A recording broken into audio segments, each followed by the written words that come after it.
There is a lot of discussion. People are writing a lot of about hybrid management. So I believe it's not a new topic as such, but yes, due to change in environment, change in project economy, it's becoming very relevant that how we can increase or improve the agility. So it's not only about implementing or adopting any specific agile framework. So before getting actually deep diving into the topic, so any feedback you can share on the chat window, does actually implementing an agile framework makes you more agile, or actually that increases the agility? You can just share your feedback in yes or no.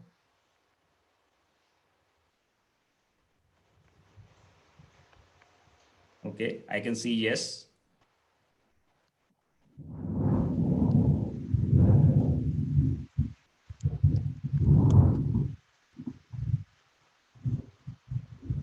Okay, depend on the organization and people mindset.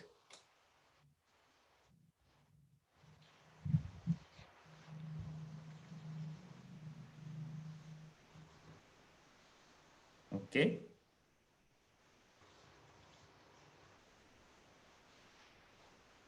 Yeah. So probably yes. Okay. Fantastic.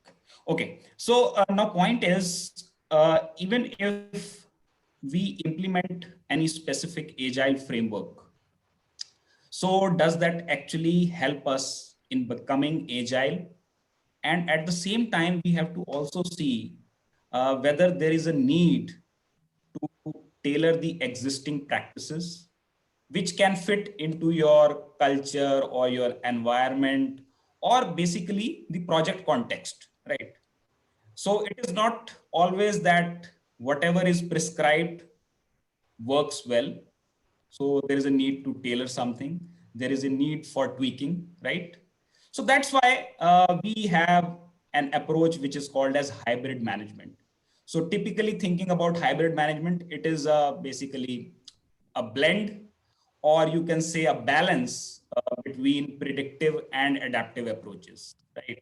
How you can uh, extract, or how you can basically get best of both the worlds from predictive as well as adaptive. So predictive is more towards planned approaches, where you have normally fixed type of scope and planning in place. You do upfront planning, but whereas in adaptive or agile approaches, you go more towards adaptability part, how you can handle the changes in a seamless way, right?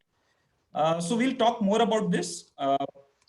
So let me just quickly share with you. So that's the brief background about me. So though David briefly covered about my introduction.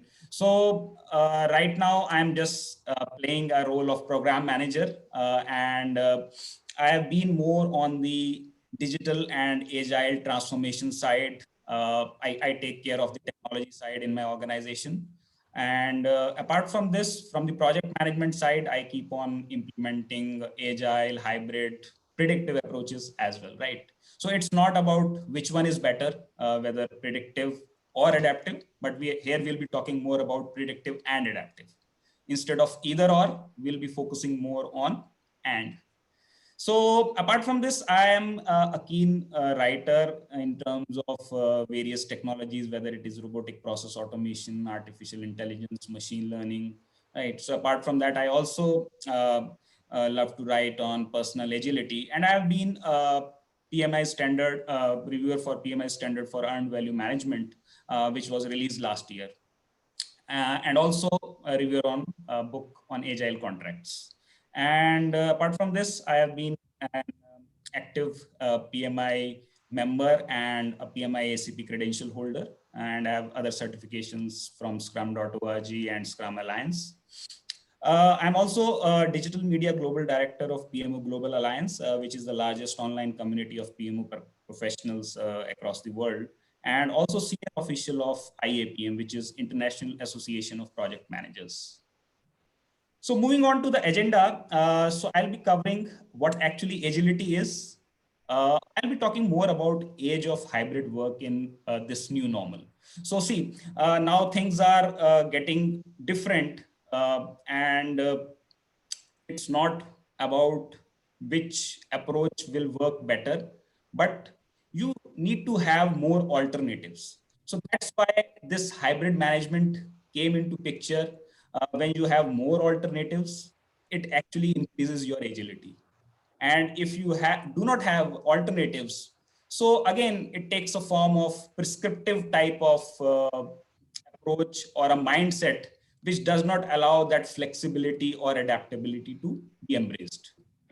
Uh, okay. I'll be talking more about predictive and adaptive project management mindset and what is the actual need for hybrid management, right? Why hybrid management is required. We also have to understand what is contextual project management. So this is the standard project management approaches which are to be kept in mind when we are implementing any sort of approach. So it is not only about the agile approaches or the predictive approaches, but this context remains as it is, even if you do not focus more on the approach side. So first you have to understand the context and then go implementing any particular approach or any particular methodology. Then I'll be talking more about evidence-based management. Why evidence-based management is important? Because it gives you an empirical view of the outcome. So we have to understand from that aspect that we should be analyzing the results on the base of evidence, and how digital transformation and hybrid management is, or I should say they are very, very related in the sense that now in the post-pandemic situation, you can say, or the current situation which is going on. So it makes more sense to implement hybrid management along with hybrid technology, hybrid culture, even hybrid operations as well, right? So we'll be discussing more about that and how you can actually future-proof yourself with the project management practices, and how you can clearly articulate the purpose in order to derive the best outcomes.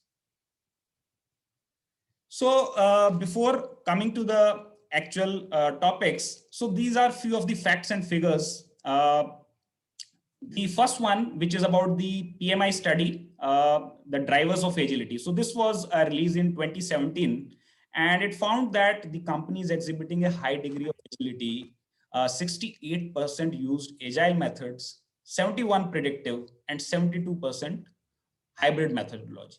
So which is again a very encouraging number in terms of the need and the relevance of hybrid methodology in the project management world or program management, portfolio management. See, the basis is why you actually need hybrid methodology. When one approach is not sufficient enough, or when there are some sort of deficiencies, so you look for other approaches, other alternatives, and hybrid methodology provides you that alternative in the sense it makes your approaches more flexible. Another PMI report, this was in 2019, and it said that the companies which are highly competent in agile project management are using hybrid approaches. And 60% of these companies use hybrid project management all or most of the time. So you can see the majority of the projects are actually using hybrid approaches. So it's not about which approach is better, but again, the blend of the approaches provides you more alternatives. And this is the recent report from an article in Sage publication, which was released in 2020, the last November or December 2020, where it found that 52% of the projects could be categorized as hybrid approaches. So you can see from these research and surveys that hybrid methodology is being used irrespective of the agility, right? So it's not about which framework should we use, but we have to see which particular approach or multiple approaches give you the best outcomes. And at the same time, it is not only about the flexibility and the adaptability, the speed, but we have to also see how quickly we can change the direction when needed. And that's the part of agility which actually tells that it helps you, or it is the ability to think, understand, and move quickly. So it is not only about moving quickly, but it is also about adapting quickly to changing market demands. So that's the most important thing. So you should be able to change your direction when needed. And it applies for your strategy also. So say, for example, you have formulated a strategy based on some data. Now, if the market conditions are changing, so the flexibility is when you can actually change your strategy. So it is not once you have defined a particular strategy, it will work forever. So based on the market needs, you should be able to change and adapt.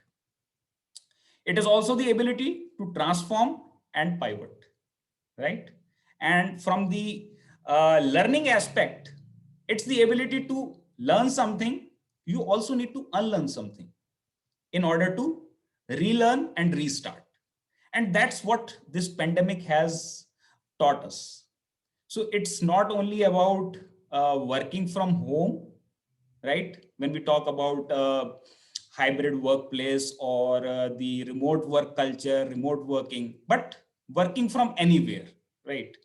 So now it depends uh, what type of work requires what type of environment. So it's more about that hybrid workplaces, that hybrid culture, which actually gives rise to hybrid project management also, right? So you see the benefit it gives you in terms of agility. It is not only about adopting a certain specific framework. I'm not going to discuss any specific frameworks in this session, but yes, I'll be discussing what best part you can adopt from different frameworks. So this particular slide is actually based on a recent article which was published last month by Harvard Business Review. So it talks about the age of hybrid work. So it says it is not only about the work which the employees are doing. It is not only about the culture fit. We talk about culture fit. So employee says, or the manager says, okay, we have hired a culture fit employee, and that's what they want to celebrate. Now we have hired a person who is actually culture fit as per our organization. But when we talk about diversity, it's about allowing different people from different cultures, right, to adjust, right? So you have to basically allow that diversity to happen. And for that diversity to happen, you need an inclusive culture. Though, of course, culture is very important and it is at the core of any organization or any entity. But you need to embrace an environment which allows diversity. And diversity means more alternatives. So thinking from different aspects, it's not only a single option which has been provided, but it's more about diversification of different viewpoints, it's different perspectives. And you also need to bring that inclusiveness, because see, when you have diversity, it gives a more challenging environment, how to manage that diversity. So for that, you need an inclusive culture. And you also need to embrace soft and hard skills. It's not soft or hard skills, but soft and hard. So that is why when we talk about hybrid culture, hybrid talent, so we talk about more soft and hard skills. Or you talk about T-shaped or I-shaped skill. See, when we talk about an I-shaped, it's more about specialized specialization. But when we talk about T, it's more towards generalization. And when you talk about product management or building high quality products, it's more about mastering the diversification and not the specialization. See, specialization has its relevance when you are working in a particular single team. You are having different uh, uh, multifunctional, or you can say the cross-functional teams coming from different domains. But when we talk about organizational agility, you need to have that approach which allows you to master diversification. And that's how you bring more alternatives to the table. And when we talk about predictability and adaptability, so these are the elements which are always there in any type of project. No project can alone run on adaptive or agile methods. So see, when we talk about adaptability, we say implement any specific framework. So you have a time bound iteration, right? Say of any specific duration. So the objective is again to have some sort of predictability, right? Some consistency. So even if you are adopting any agile approach, there is an element of predictability. But that predictability and adaptability need to coexist. Then only you can have a right amount of governance, right amount of control. So adopting an agile framework does not mean that you lose control. So for that, you need to have some sort of predictability. But how you can balance between these two, that's the most important thing. And again, there is no one size fits all approach. So this hybrid management or the hybrid work allows you to basically do sequential planning, but at the same time, you can deliver incrementally.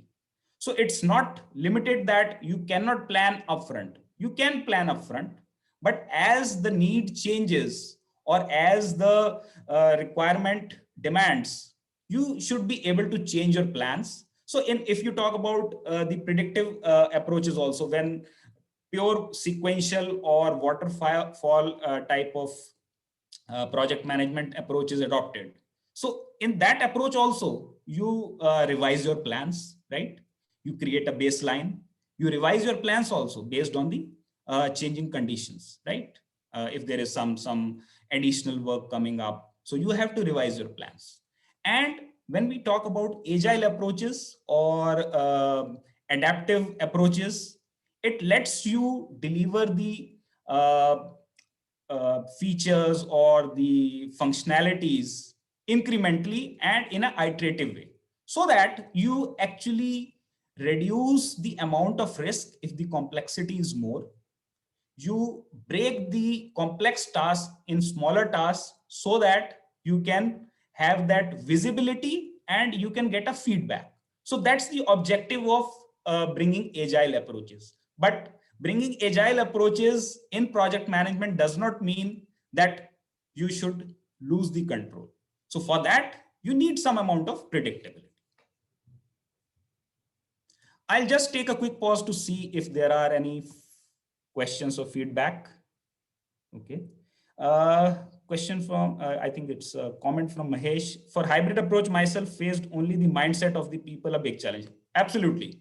So right, Mahesh, the mindset definitely plays an important part. So I'll come to that mindset also. See, why we face the problem of mindset. It's because when we adopt or implement a particular approach, we feel that this is what is prescribed and we cannot go beyond that, or we cannot tailor it. So that mindset needs to be changed.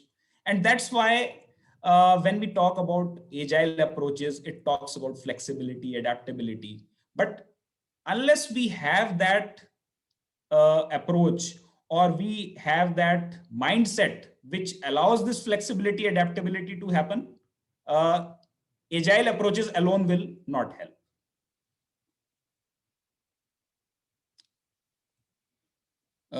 It's agile very close to volatility? Yeah, that's an interesting question, or it's a different term or mindset. See, when I talk about agile, so agile is actually a mindset.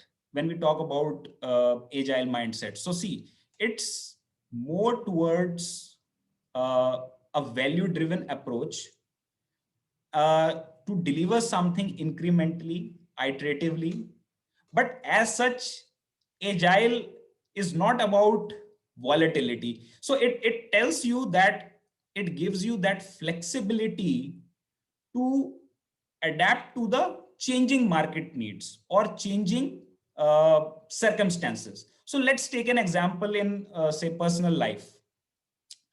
You encounter a problem, and you know that this is the solution or this is the approach which I should adopt. Now, my past learning or whatever approaches I have been following in the past, I try to implement same approaches. But I know that those approaches may not work well. So I have that sense that, okay, these are the approaches which have worked in a particular scenario, but it is not necessary that it will work in the current problem also, right? So I need that flexibility, adaptability, so that I can get some sort of feedback, right? So in order to do that, I need to have some alternatives. What are the other alternatives which I can look for to solve a particular problem? So agility is uh, more towards that flexibility and adaptability rather volatility. But yes, when we talk about the VUCA world, right, which is about volatility, uncertainty, complexity, and ambiguity. So agility helps you to deal with that volatility. Uh, it seems that the hybrid approach will make a little ambiguous about the certainty of the project framework used, especially since we have implemented PMO with strict governance, so that planning changes that seem to change too flexible will damage this. How to overcome this matter? So yes, so see, when we talk about an hybrid approach, it does not mean that you are putting a control or a tight uh, boundary where a person or a team is allowed to work. Hybrid means that you should have a balance between the control and the flexibility. See, if you make the environment very tight, very controlled, and you do not let the team or the organization try different approaches, it will lose the flexibility to deliver the best outcomes. It is not necessary that a particular methodology will work in every type of scenario. As I said, that there is no one size fits all approach. See, it's the amount of control, the amount of predictability you need to achieve a particular result. When we talk about typical traditional approaches, you have iron triangle, you have fixed scope, cost, time, right? And now in such scenarios where you have everything fixed and you do not have the flexibility, so there are chances where the problem is simple, you may achieve it. But as the problem becomes complex, you need some amount of flexibility. So if you keep every component or every constraint fixed, so this will make more problems in the execution. So you have to see how you can actually solve that complex problem, uh, progress, and deliver incrementally. So that's the idea behind having that hybrid approach. It does not mean that when you bring hybrid, it becomes more ambiguous. The ambiguity comes when the hybrid approach is not understood properly. And that's again relates to the mindset. See, when we talk more about the agile approaches, it's more about flexibility, adaptability. But what happens when that flexibility and adaptability is not giving you the sustainability? You need some sort of reliability also. It's not only about flexibility, you need reliability as well. And if you have some sort of agility, you have some sort of flexibility, uh, you also have some reliability, then your solution will become sustainable. So that's the thing, you have to maintain the balance between the two. So this comment is from Dodi. Any further feedback, Dodi, from your end, or you still have some comments on this? Okay, there is another. I get it. Reliability is the key to overcome that one. Great. Okay. If I am a contractor, deliver incrementally equal to being paid incrementally. Yes. So see, it's the amount of, it's not only the amount of work, it's not only the units which you are producing, it's more towards the outcome, the value and the impact. Of course, output will lead to outcome and that outcome will lead to that impact. But you have to understand from the customer aspect that it is not necessary that 10 units of a particular item is giving the expected impact or the value or the outcome. So you have to understand from that aspect what value it is giving and what is the benefit the customer is able to realize. So yes, if your contract is like that, whatever value you are delivering, whether it's incrementally or any other sort of approach which you have followed, so that payment terms can be defined. What are the difference between integration and hybrid? So see, again, hybrid is basically integration of your predictive and adaptive approaches. So it's the integration, and that's all about hybrid management is that it gives you more flexibility. It gives you that integration aspect, how you can blend or how you can get best of both the worlds. So I'll come to that slide also. I think that will make more clear. So for now, I'll just move forward. So this is about predictive and adaptive mindset. So I believe we talked about mindset, but what actually this mindset is. So see, when we talk about predictive and adaptive mindset, so in terms of project management approaches, say we are planning fully, right? Upfront planning we are doing for the entire project, but still we can divide the work to deliver in small iterations. So here you can see you have the predictive part, which is about planning the entire scope. But at the same time, when it comes to the execution, you are delivering it in smaller iterations. So let's take an example, say in construction industry, right? So construction industry is also using this hybrid project management approaches. So it's not only limited to IT or manufacturing or insurance, right? So what it does, so basically you are doing the planning part, say in iterations. It's the other way around also. So you are planning in iterations, right? So you are using agile approaches during planning part, and you are using the predictive or the sequential type of approaches during execution. So it is other way around, unlike IT industry. So when we talk about a software development, so you can do planning in upfront complete planning, and then you move on to the execution part you can deliver it in small iterations. See why it is different from the construction industry.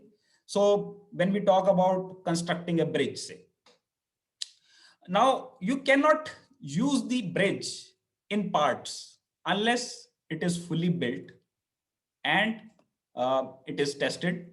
So it depends on the industry how you are using the hybrid, whether at the planning stage you are using the predictive approaches or you are using predictive approaches during the execution. So it is not limited that you plan fully in the initial stage and you then deliver in iterations. It can be other way around also. So it depends on the context which you are using. You take example of pharmacovigilance projects, right? Which is other name for drug safety. So there also you are using these type of hybrid approaches, which gives you some sort of predictability. And at the same time, it gives you the adaptability of agile approaches, right? So based on the context, based on the need of the project, you decide what type of approach fits best, right? Now it's more about reliability and flexibility, as I said. So when we talk about hybrid approaches, some people call it structured agile, right? So why structured? Because you have some elements of predictability which provides that structured approach to the project execution. And at the same time, it gives you the flexibility of agile approaches, right? So both are required in order to have that sustainability. Then it's more about the pragmatic approach, but not only pragmatic all the time. You need to comply with some procedures also. So that is why it is procedural and pragmatic, task oriented and value oriented. So see, there are times where you have to complete specific tasks, and you have to also take care that we deliver value out of those tasks, right? So it is task oriented and value oriented. So here you will see it is not either or, it is a blend of both. How you can maintain balance between two. So you need that amount of control sometimes, and you also need a participative culture also, where you give empowerment to the team. But that does not mean that you are restricting the team to participate, restricting the team to collaborate. But you need some amount of control where you need to deliver the results, right? So it brings that reliability aspect, output and outcome. So you cannot deliver simply an outcome unless you have some features in place, unless you have some functionality built around it. So definitely you cannot get away with the output part. See, unless you have some output, you cannot think of outcome, right? And vice versa also. So the objective definitely should be to deliver value, but that value will come into picture when you have some output in place.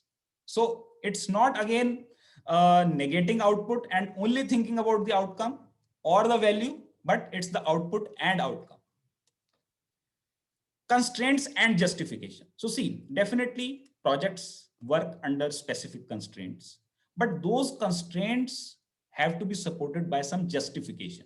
So here justification means whenever you have, say, for example, a cost constraint, that's very natural. So there needs to be a justification why such a cost constraint is there. When you understand that cost constraint, when you're able to justify that cost constraint, you will be able to deliver that value and you will define your strategy based on those constraints. So that is why it is very important to have that justification in place. And justification again is related to the evidence-based management. So you are basically improving the value or the outcomes, or you call it continuous improvement based on the evidence. And it is also about maintaining a balance between best practice and balance. So see, there is a specific industry best practice which works in a particular context, which is absolutely fine. The best practice has been done or implemented by various organizations, by various teams. So based on the analogy or based on the past results, they have come to a particular conclusion, like this is the best practice. But it is not always that that best practice works in a specific project environment. So you have to sometimes tailor that practice, right? It may be the best practice, that's true. But in order to make it work in your project environment, you have to create that balance. So that's why it is more towards balance rather than uh, following the best practice as this is defined. So we have to use this only. So that's all hybrid management or the mindset which allows the flexibility. So when we talk about more about the adaptive approaches, it talks more about the growth mindset, right? It talks more about treating failures as opportunities to grow. That's absolutely fine. But predictive mindset, it not is not always a rigid mindset, right? It's required when you want to actually create some sort of reliability and consistency. So that is why this predictability is equally important as the adaptability is.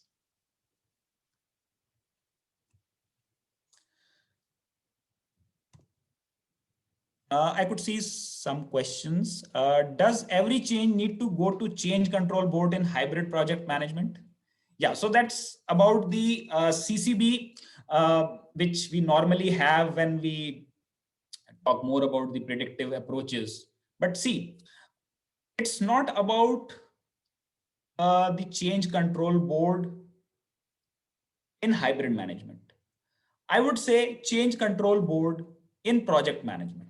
So first we have to understand what is the objective of creating a change control board. See, whatever change is coming, the estimation is done, the impact is analyzed, and then there is a say set of people or the committee which approves it. Okay, now the change control board has approved it. We can now start the implementation, and once it is fully tested, then you deploy it in the production environment. Now, this CCB, if it takes a form of bureaucratic type of culture, that okay, it is making the flow more complex, then that CCB becomes an overhead. Now you have to understand how you can basically create that balance and at the same time optimize your processes, right? Say if it has got say 20 CCB approvers, now does it do you really need so many people where the approval from each and every person is required? Can you make it more lean? So that's the question. So it's not only about CCB in hybrid management, but CCB in project management. So at the same time, you have to see how you can streamline your process, how you can actually remove the non-value added items, right? So we'll talk about the value stream mapping as well. So it's not that, okay, you have blended a few project management approaches from agile world and from predictive world, but your processes are still not lean. So that is actually not a hybrid management. Hybrid management has the idea of making the processes more leaner.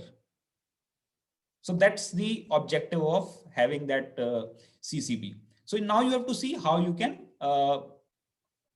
make your process leaner. But yes, where you have some specific critical controls. Let's take an example, say SOC 2 control, right? So there you need to have some sort of approval mechanism. And at the same time, you need to ensure that whatever you are implementing is properly reviewed and approved. So it depends on case to case basis, how critical the change is, how critical the functionality which you are building. So if you can skip in some cases that CCB part, it's fine because the change was not critical. We are not following CCB just blindly. Okay, this is the process, and in every change we have to follow it.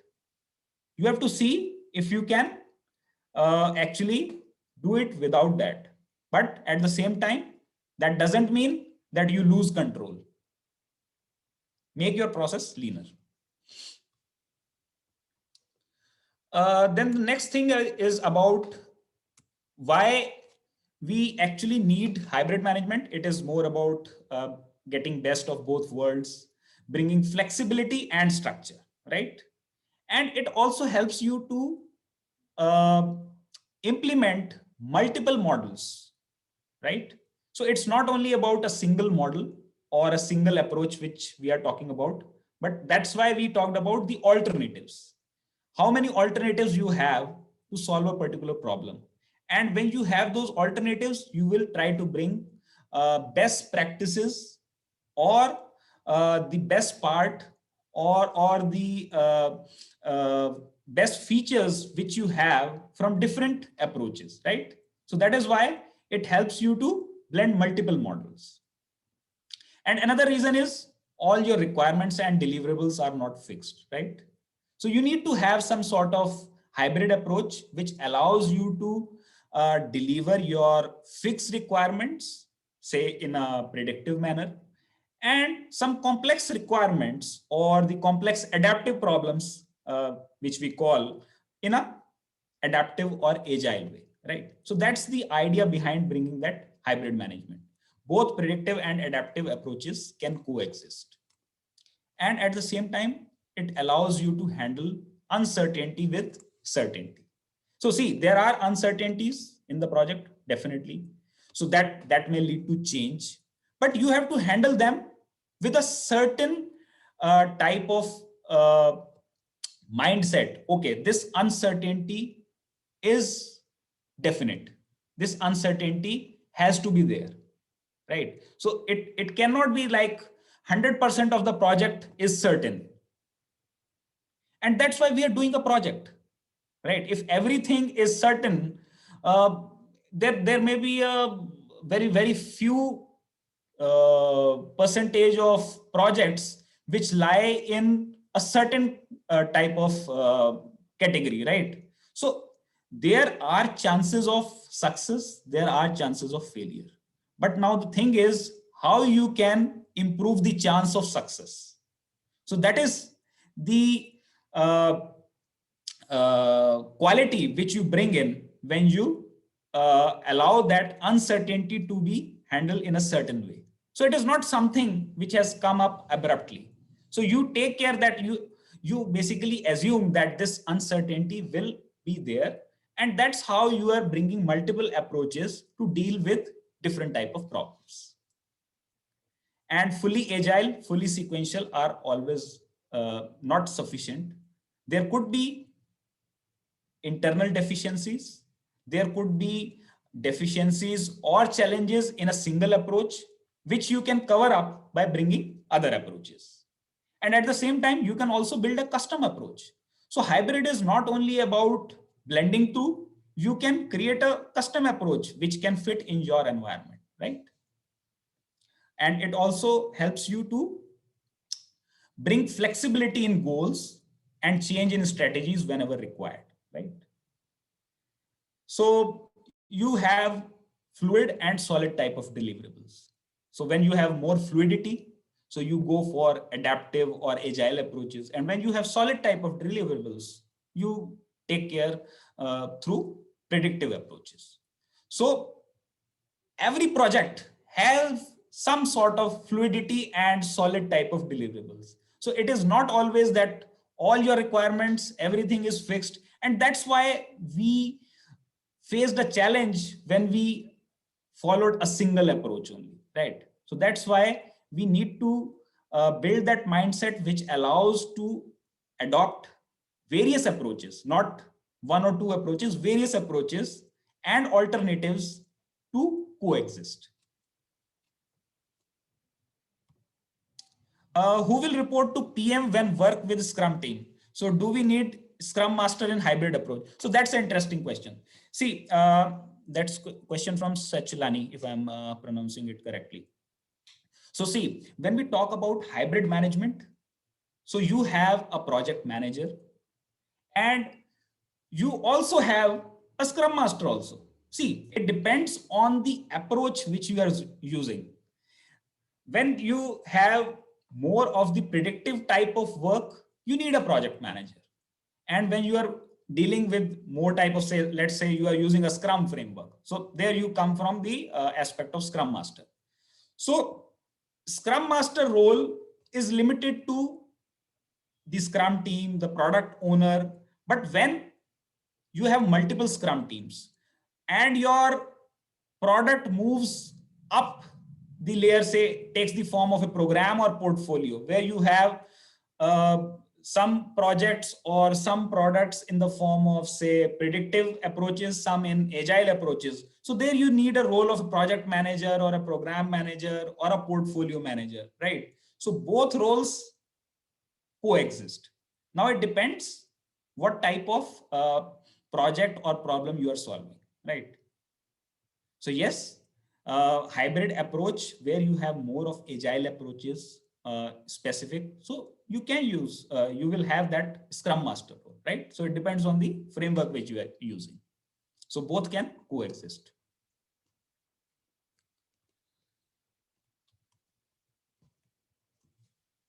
So see, this is something which you must be interested in.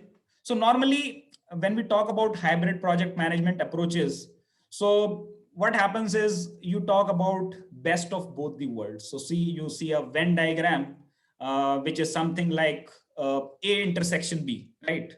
So here you have a predictive and then you have adaptive, and the intersection of both gives you a hybrid. But from my aspect, it's not only the intersection. Here, what I think about predictive and adaptive is it's basically a subset. See, hybrid is something which is allowing multiple approaches. And if it can give a better power, so that hybrid is encompassing the best practices or the tailored practice, whatever we do based on the project context, it gives you more power. So that's why I have designed it in a different way, which you can see predictive and adaptive are actually subsets of hybrid and not actually the intersection.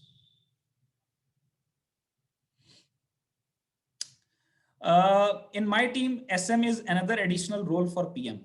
So see, now it depends the approach which you are using. When we talk about SM is another additional role.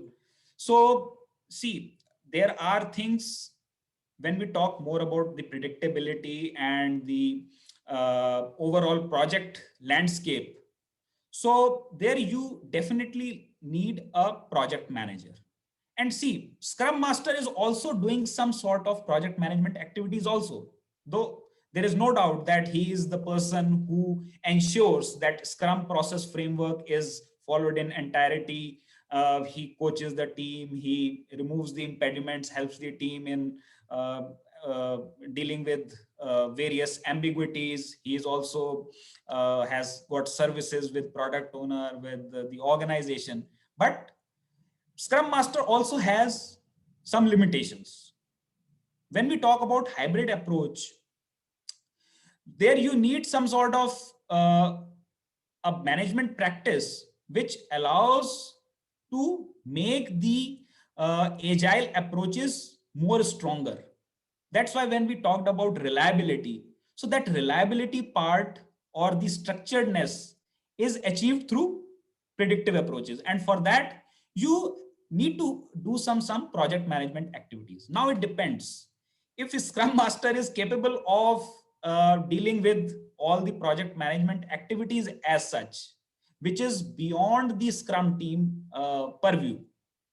So here I'm not talking about a single Scrum team, maybe multiple Scrum teams.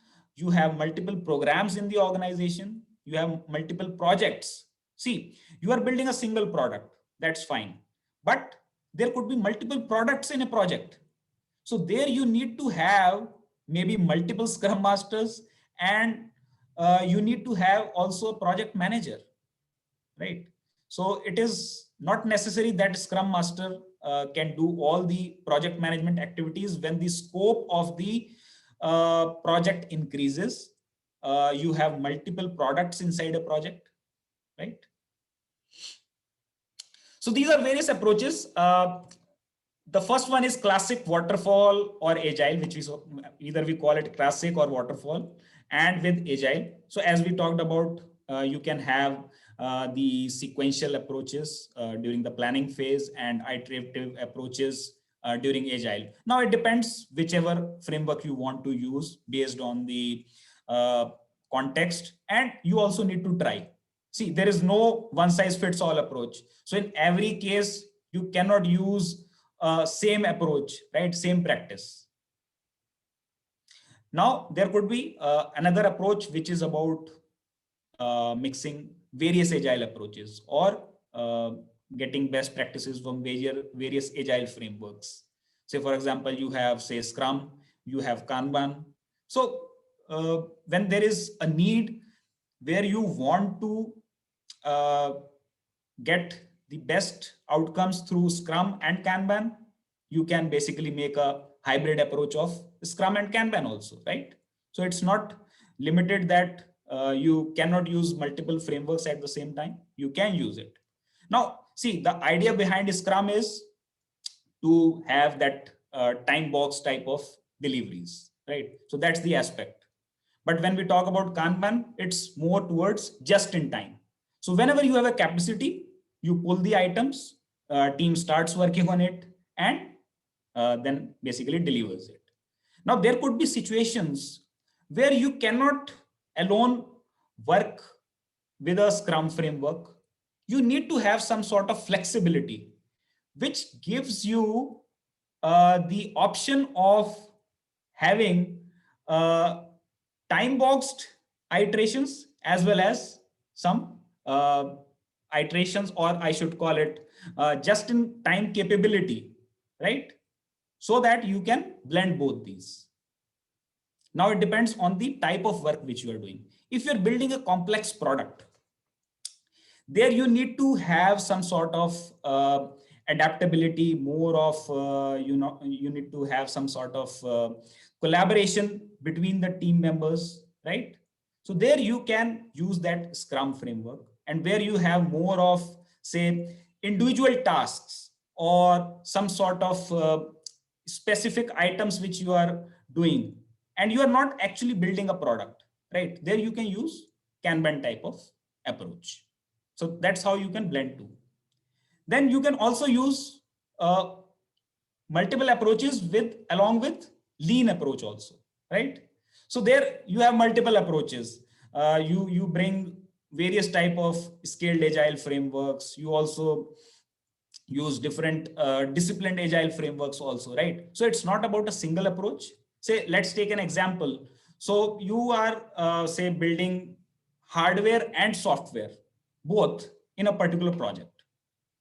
Now there you need to have some sort of predictability where you are building your hardware components in a sequential way, right? And you are building your software components in an iterative way.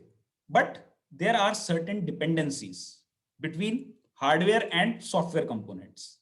So there you need to bring some sort of lean approaches so that you can actually see whether the approach which you are using in your hardware development is not creating an overhead for the software development. So there, what you do basically, you bring a concept of, say, minimum viable product. So the objective is to have a quick feedback from the market so that you can actually get that feedback and see whether that subset which you have built is as per the expectation, or you need to do some tweaking. So that is why you have some sort of inspection, and then you have adaptation. If there is no adaptation, then that inspection has got no meaning. Now it depends. If you do not have a specific timeline for that adaptation, say you have done some sort of inspection, but you do not define a time frame when I'm going to adapt to these feedback or the inspection output which I have received, then that adaptation has got no meaning. And when we talk about that timeline, that gives you that sort of predictability, right? So this is the time frame in which we have to actually adapt. And that brings you that disciplined, that hybrid approach into picture. And at the same time, you can also build a custom approach where you could incorporate, say, design thinking approach. You can also incorporate agile approaches. You can also incorporate lean approaches. So that's a new approach which you can build based on the requirement. So that is why hybrid is giving you more flexibility, and you are not only restricted to a single type of model or an approach.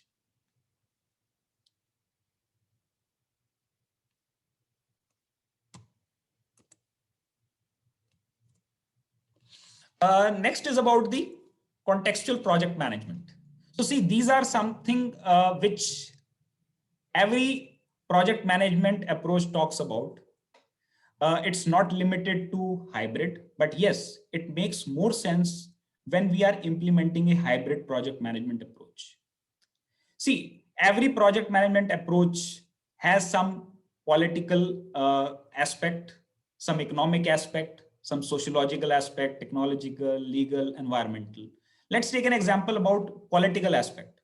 See, when a single team is working, they have their collaboration between different team members.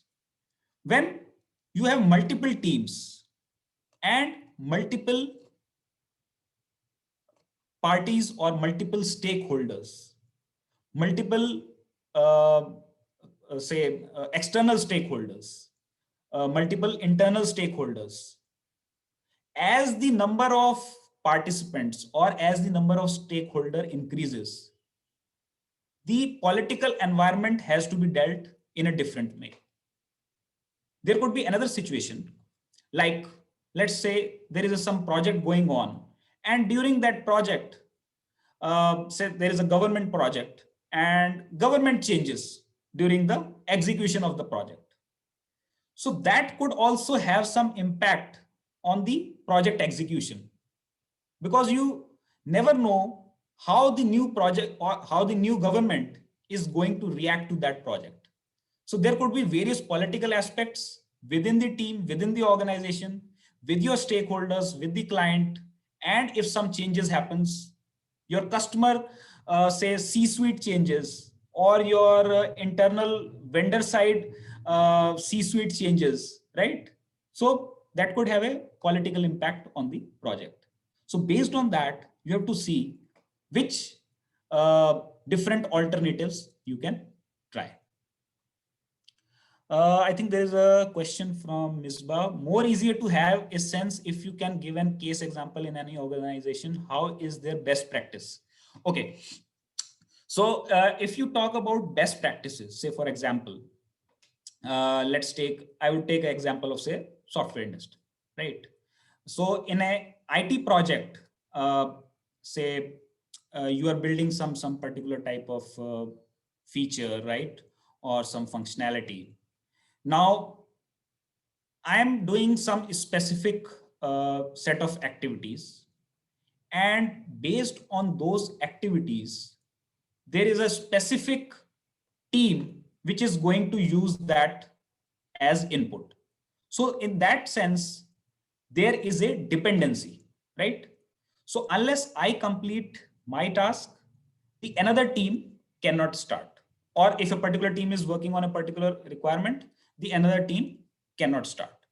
Now, the best practice is to identify those dependencies.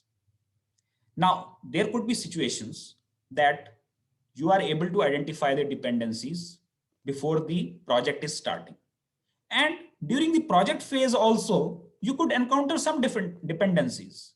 So it is not necessary that 100% of the dependencies you have identified, and based on that, you have actually created your plan, right? That's a common scenario. New project dependencies could arise, but now it depends how much due diligence you have done towards the project dependencies. So the best practice is to identify all these project dependencies when you are creating a project schedule, or you are creating, say, a work breakdown structure, right? So in those specific uh, project management activities, you need to look at the project dependencies need to be resolved before actually doing that execution part. Because if during execution you encounter those dependencies, you will actually hit the schedule, right? Your schedule will get impacted. So we know that that's the best practice. But now thing is, if something unanticipated happens, then what needs to be done? So you need to have that adaptability. You need to create some sort of balance. And at the same time, you need to see how best you can resolve those dependencies. So Misbah, does that answer your question? I think, okay, great. Now coming to the economic part. So it's more related to the benefits, right? So you have to see how much cost has been incurred or how much cost has been spent. And at the same time, what are the benefits I'm going to realize, right?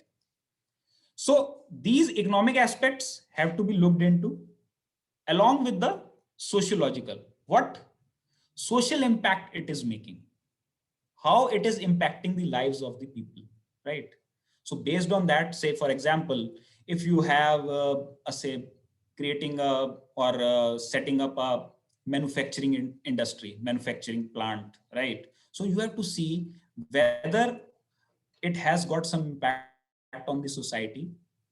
Are there any sort of adverse effects it can create? So that part needs to be taken care, right? And when we talk about hybrid project management, you take care of all these different contexts, though it's not only related to the hybrid project management, but any project management approach, right? So it's about all the projects which we uh, create or the projects which we execute. But when we talk about hybrid project management, we actually look for different alternatives, how we can bring the positive impact to the society. And similarly with technological aspect, say for example, there is some new development done on the technology side. So there you need to see how you can make sure that that technological impact is not impacting your project execution. There could be a situation, a new product or new technology has come into the market, and you have created a plan prior to that technological advancement or technology launch, right? So now you have to see how it is going to impact your schedule. So those aspects can be better dealt if you have that flexibility, right? And similarly for legal and environmental, they are again related to the same aspects of the project context.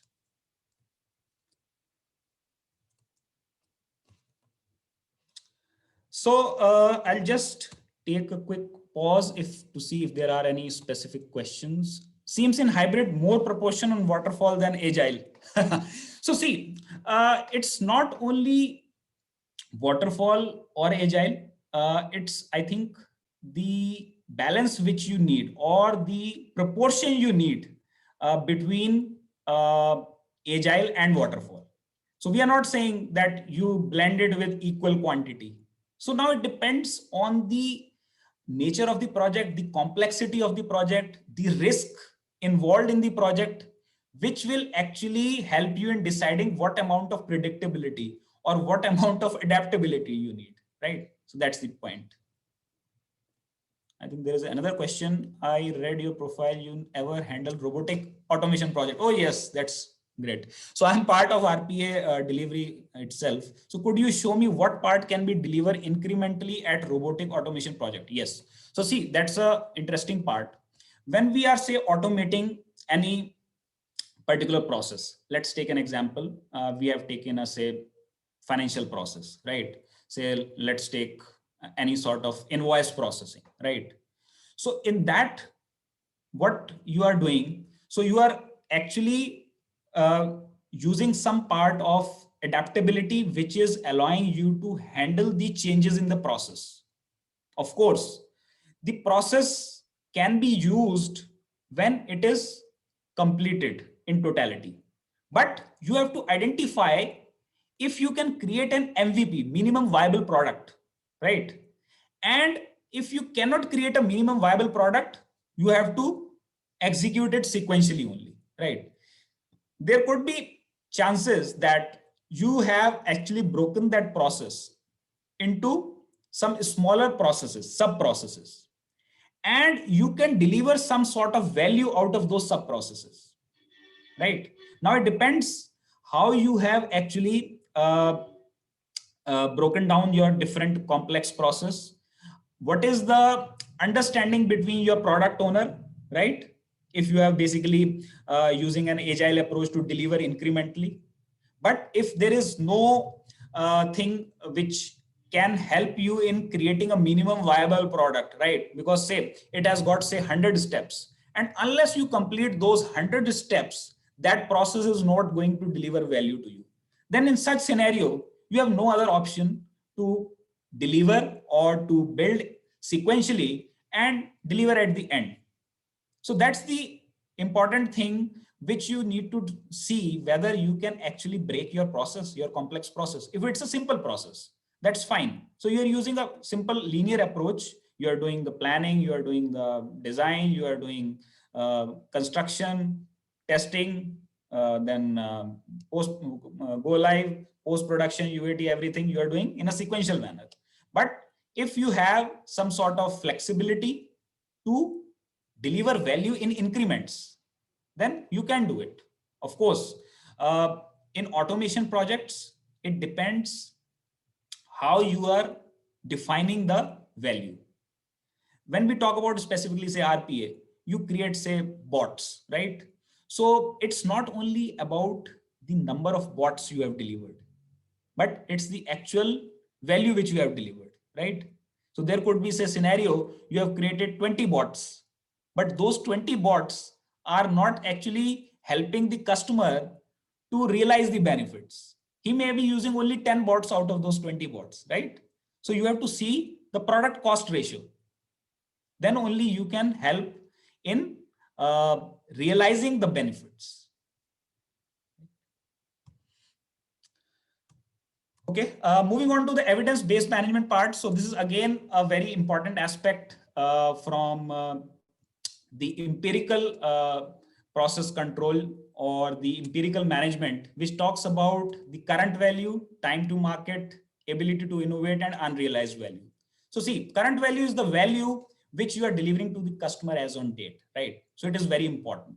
Say for example, customer satisfaction, employee satisfaction, and again the product cost ratio as well, right? It helps you to define what is the cost which I am incurring and what is the value it is delivering me, right? Then you have time to market. So the approach is to minimize time to market. So see, in time to market, it helps you to have some predictability also. So there are say certain KPIs or the key value measures such as cycle time or the lead time. So as the cycle time is getting reduced, your time to market is improving, right? Or your lead time is reducing, your time to market is improving. Then ability to innovate. So it is the amount or the ability of a team in terms of innovation. If a team is working too much on defect fixing, then there will be less ability to innovate because they will be not be able to build new features, right? Because most of the time they will be spending time on fixing the defects. Or if the team is doing context switching, there is a lot of context switching, right? So in such scenarios, team will not be focused and their ability to innovate will go down. And then you have unrealized value. Unrealized value is the value which is still not realized, but there is strong potential. Say, for example, there could be a product which you have launched has low current value. The reason could be it has been launched in the market just now, say there is a beta version. So that is why it has got less current value, but the unrealized value is high. The potential is high. So in such scenarios, you have to see how you can realize that unrealized value. An example could be the customer satisfaction or the user satisfaction gap. The customer expected this much, and this is the unrealized value which can be realized and give additional value to the customer. So that is why you have to see how it can improve the market share of the customer if you realize this unrealized value. And at the same time, you also have to maintain a balance between current value and the unrealized value, right? So you see this evidence-based management, which comprises of the adaptability features as well as predictability. So it helps you in bringing a pragmatic approach to business value.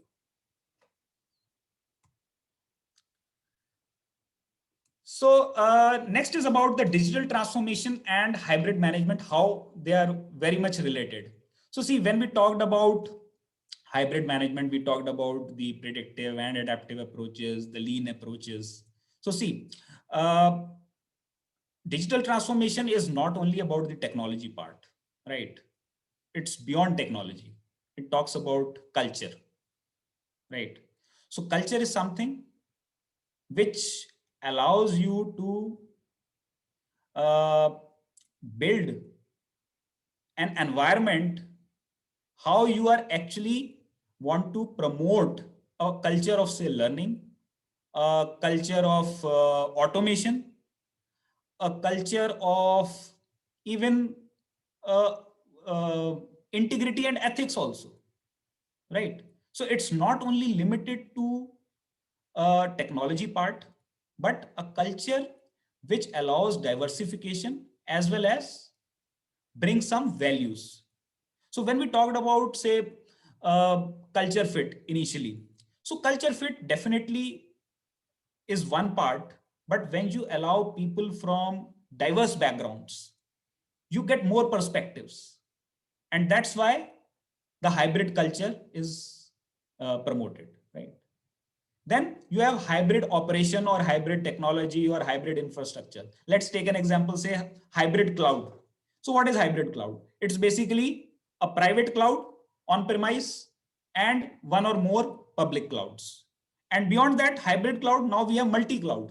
So multi-cloud is you are taking these services of more than one cloud providers. And the benefit is you are getting that flexibility, you are getting that resiliency, right? You are getting that scalability. So that's the objective of hybrid cloud, right? So based on the cost fluctuation, you basically decide which type of cloud structure or cloud service I'm going to use, right? So it's not only about using a particular private cloud, but you can use the services of public cloud also, right? So that's the benefit. Then you have hybrid data management also. So what hybrid data management is? It is not only about managing your structured data, but managing your semi-structured or even unstructured data, right? And managing the data from different sources, maybe from partner ecosystems or from different external sources. So that is why it is about hybrid data management. And then finally, you definitely need to have hybrid project management also. When you have all these hybrid culture, operation, technology, infrastructure in place, you definitely need a hybrid project management. There is one question, how PM can responsible to realize value while operation is not PM accountability? Okay, so see, here you are trying to, if I'm right, you are trying to ask, the project manager is directly not responsible or accountable for realizing the value. So see, it's about understanding the customer, right? So how, when we don't have that aspect of customer focus, there comes the problem of mindset challenges, right? The customer is expecting something else, but we are focused more towards the delivering a project only, right? So it's more about delivering the project, but we are not very much focused on the value part. So that is why this is again related to the mindset. But yes, if you have any specific challenge, maybe you can type in or you can ask.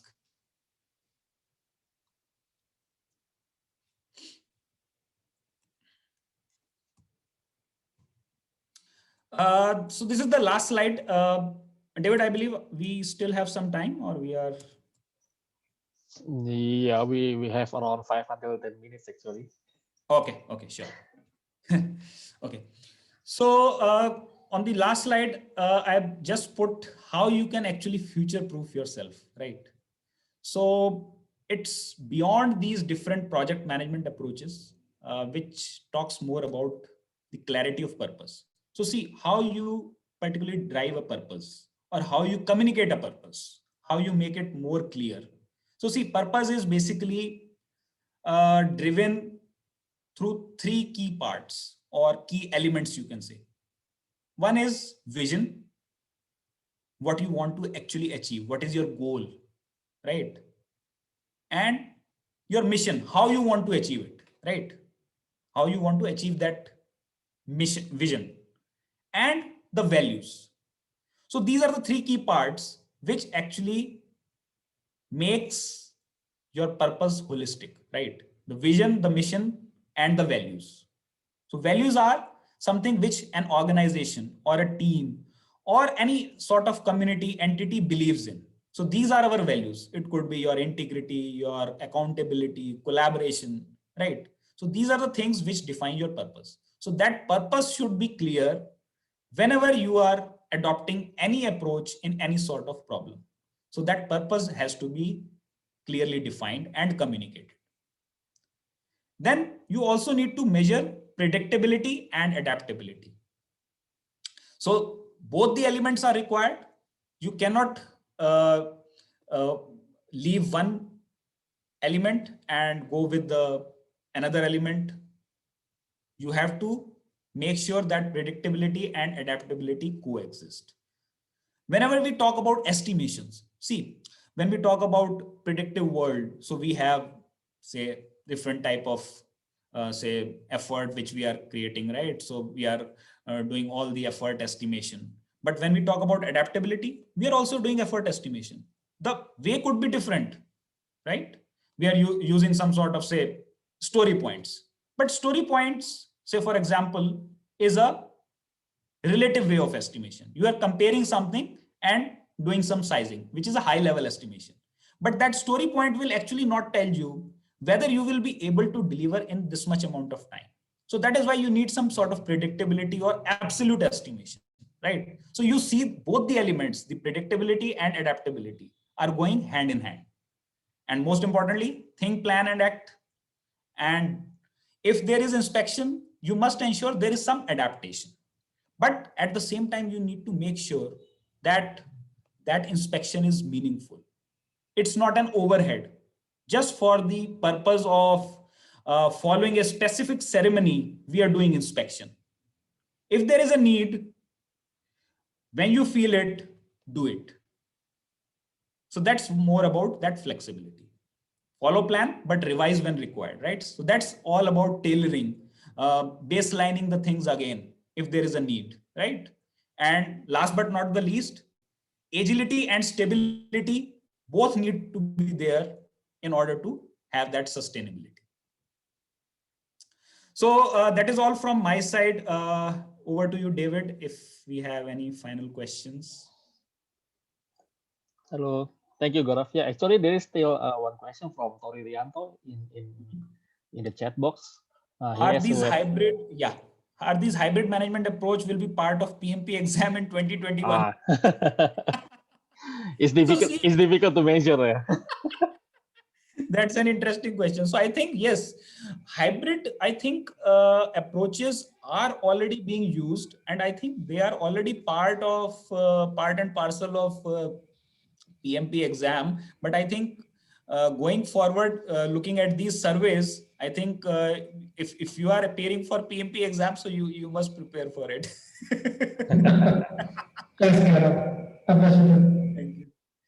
How can we get alignment from stakeholders on the approach we take, whether predictive, adaptive, or hybrid? So this alignment definitely is an important part, which comes when you continuously collaborate with your customer. At times, you have to do negotiation also, right? So these are all project management skills which we talk about. But yes, you need to have those workshops with the customer. It is not only we have adopted a particular approach just to sell a specific expertise which an organization has, right? Okay, we are working in agile approaches, or we are working in agile world, right? So that's why we have adopted an agile framework and showcase to the customer, okay, based on this we have executed so many projects, and this is how we can best sell our product or our competencies. But you have to make sure that your customer also understands it, why there is a need, what is the pain they are getting in the existing approach, why do you need an agile approach, that's the most important thing, and how you can give more alternatives. So it's more about giving alternatives and uh, identifying the best set which can help you in delivering the value. It's not only about prioritizing, it's also about understanding the chance of success, right? So that's how you can align with your customer. Predictive, adaptive, or hybrid approaches, should it be declared in project charter? Yeah, see, project charter definitely is one way where you are communicating the purpose and the initial ideas, or you can say the purpose of the project, right? The scope of the project. But yes, if it helps you in communicating that aspect, so definitely you can do it. So no one stops you. That's hybrid project management is all about. So you are not limited by the template which you have, but yes, if it helps you, so you can communicate it. We plan to adopt these multiple approaches and framework. But now the thing is, as somebody else asked, how to align. So that's the most important part. Okay, I think there is one missing question from Pak Adi Prasetyo on the top. So actually on the page of the fact and figures regarding the PMI study of the drivers of agility, is interesting statistic that companies exhibiting a higher degree of agility when even agile only 68%, when predictive is 71% and hybrid 72%. Can you elaborate more on that? Yeah, so see, when we talk about agile approaches also, so see, there is nothing like pure agile or pure waterfall. See, when we talk about, there is nothing like pure. So already these agile approaches which we talk about, they have some element of hybrid approaches there. But now the thing, how we inculcate or how we embrace that mindset. When we go towards more towards one approach only, it creates problem. So you see, let's take an example. We have created one strategy. But if we are not able to tweak that strategy based on the changing conditions, and say, as Peter Drucker said, culture eats strategy for breakfast. So irrespective of how good your strategy is, how well you have planned it, but if you do not have the right culture or the proper culture which can allow that strategy to be executed, it will not help, right? So that's very important when we talked about culture fit or allowing multiple options or diversification. We have to see how we can create a balance. So that's the most important thing. Okay, good answer. Yeah, so yeah, it's very rare to company use only agile. Usually they combine it with the waterfall also. Yeah. Okay, there is another question for Pak Misbahuddin. Is there any recommended book how to apply this hybrid approach? So see, I would say there are various in the industry or the project management world which you can use, but specific book, I don't have any specific details about a book about hybrid approach. But yes, you have various frameworks, tools, right? When we talk about disciplined agile, again, it's a hybrid. Talk about scaled agile framework, it's hybrid. But now it depends the level of flexibility it provides. So I'm not going to discuss model by model, but yes, these are the models which you can use. Okay. And the next question will be from me. Yeah. Okay. So I represent a lot of some opinion from the participant that if we want to implement hybrid approach, that means that we need to at least have a deep understanding of some project management approach, right? Do you have any suggestion how a project manager should keep improving himself to understand many various kind of approach and how to combine it or tailoring it into one hybrid approach? Yeah. So see, that's a very interesting question. So see, from project managers aspect, see, they have to understand where they need the predictability part, right? And where they need the adaptability. So that is the most important thing. It's not only about adopting a particular approach, but they need to see how they can deliver the best outcomes, maintain a balance so that the customer focus is not lost. So, see, customer centricity is very important. We should not lose focus on that. The projects are for the people, by the people, of the people, right? And we should create that environment of democracy, which really means that you are allowing diverse perspectives to grow. So from the project manager aspect, he has to understand that the predictability and adaptability both are required. You cannot live with one element only, because when we have to deliver results, you need to have that predictability, and you also need to solve complex problems with adaptability, because you need some flexibility to try different alternatives, and never leave an option where you see a possibility of learning, right?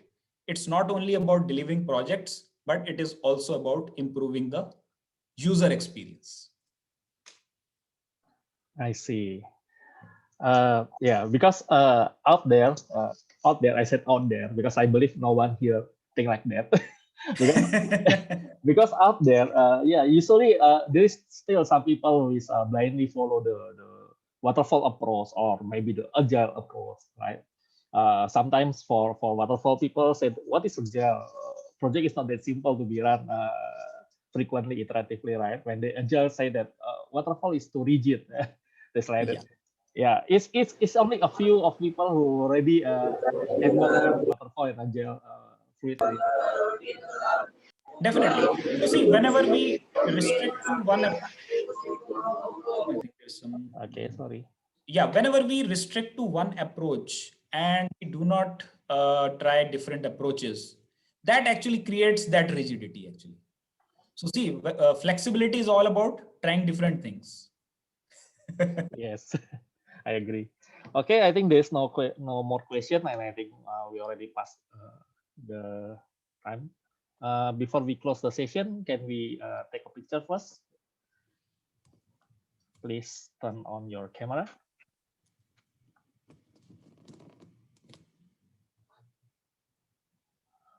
Wow, I see the profile picture of Pak Eka Wangsa. He's still using Windows 95. Incredible. So this means still Windows 95 is giving some good features. Yeah. there is no Windows 10 with no Windows 95. Yeah. Okay, I will start taking the picture. We have four picture. Yeah. Keep smiling because you don't know when you will get your picture capture. The first page.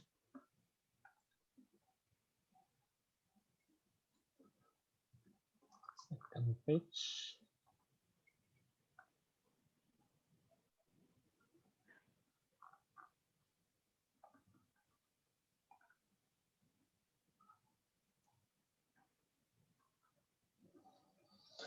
Okay, the capture is done. Thank you, Gaurav, for your time, for your sharing. It's very good, and we also know that you're actively following our pranks as participant as well.